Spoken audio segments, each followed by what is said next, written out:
Engie. Alors, c'est une entreprise qui gagne beaucoup d'argent ici de manière exceptionnelle, donc ça va avoir tendance à ralentir. Vous pouvez le voir ici du point de vue bénéfice net, on s'attend à un ralentissement. Du point de vue également par rapport à l'EBITDA également, ici on s'attend à un certain ralentissement. Ce qui m'intrigue sur cette compagnie, c'est qu'elle a tendance à faire des acquisitions année après année, mais on ne voit pas ce que ça rapporte en fait. Quand on dézoome un tout petit peu, ça fait au moins une dizaine d'années qu'elle achète des entreprises chaque année, d'accord, que ce soit au moins 300, 400 millions par là. Donc elle fait beaucoup d'acquisitions. Mais en termes de revenus, ça ressemble à ça. Rien d'exceptionnel. En termes de marge brute, de moins en moins élevée.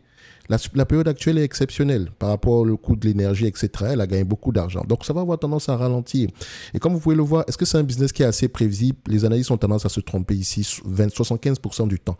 Du point de vue EBITDA, ils se trompent 75% du temps. Donc, à chaque fois qu'ils font à chaque fois qu'ils ont des attentes, que ce soit à chaque fois que les analystes ici mentionnent leurs attentes, ils ont tendance à se tromper. OK? Donc, comme on peut le voir ici, sur une période de 2 ans, pas assez évident. Par exemple, en 2016, on s'attendait à peu près aux alentours ici de 5,54 euros. On a plutôt eu 3,62 euros. Quand on regarde un tout petit peu la moyenne, ici, on est aux alentours des, disons, 3,50 euros par là. OK, je ne cherche pas à avoir précisément raison. 3,50 euros par là. OK. Donc, le 3,50 €, on paye combien de fois l'EBITDA? Donc, on va regarder ici combien de fois l'EBITDA en moyenne en Europe, c'est aux alentours de 6,42 fois. La médiane, c'est 6,42. Donc, on va prendre la médiane, soyons gentils. Donc, on fait quoi? 6,42 multiplié par 3,50 € par action, 3,50 € d'EBITDA par action, n'oubliez pas, ça donne à peu près 22,47. Mais attention, c'est le prix sur EBITDA. Ici, on a plutôt pris valeur d'entreprise. Donc, pour rentrer sur valeur d'entreprise ici, il faut, donc pour prendre en considération, pour que la valeur d'entreprise ici soit complète, il faut rajouter la dette. Donc, il faut enlever la dette à ce niveau. OK?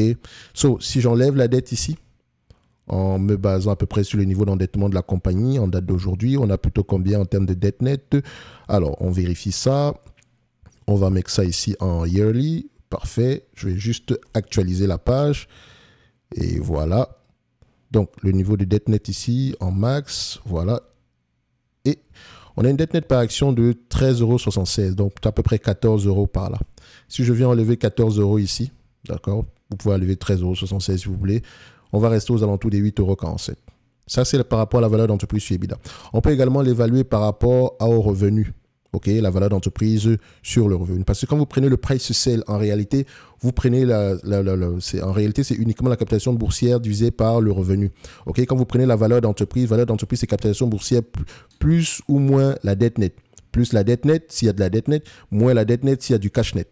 OK? Donc, de toute façon, si dette nette sera négative, s'il y a du cash net ici. Si on revient sur notre calcul en prenant la moyenne par rapport à ce secteur d'activité en Europe, price to sales, la moyenne ici est la médiane est aux alentours de 0,58.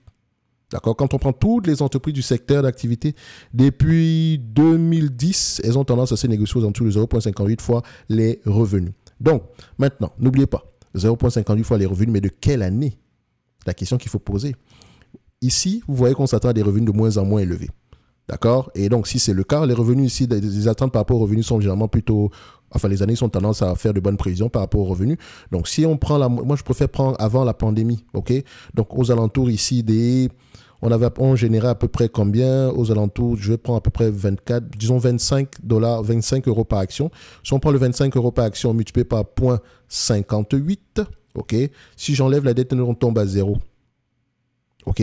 Donc, ça, c'est par rapport au price to sales. OK? Enfin, la valeur d'entreprise sur le revenu. Si on prend maintenant par rapport au revenu ici, par rapport au bénéfice net ajusté, parce que du point de vue free cash flow ici, il y aura beaucoup de choses à dire. Les free cash flow sont très instables. Raison de plus pour questionner la politique d'allocation de capital de cette compagnie. Et donc, ici, je ne paierai pas plus de 10 fois les revenus. Et encore 10 fois les revenus de quelle année? 10 fois les bénéfices de quelle année? 10 fois les bénéfices moyens ici avant la pandémie. Donc, je prendrai à peu près 2015 à 2019 par là. Donc, pas plus que 10 € pour cette compagnie. Je dirais même que c'est... Si vous êtes là pour le dividende sur cette compagnie, sortez de... Je sais pas moi, allez regarder ailleurs. Ça, c'est... Il y a beaucoup d'instabilité sur ce business. C'est pas le genre d'entreprise qu'on aimerait avoir en portefeuille. Est-ce qu'elle mérite avoir une place dans n'importe quel watch? Jamais de la vie. Je dis bien jamais, jamais, jamais.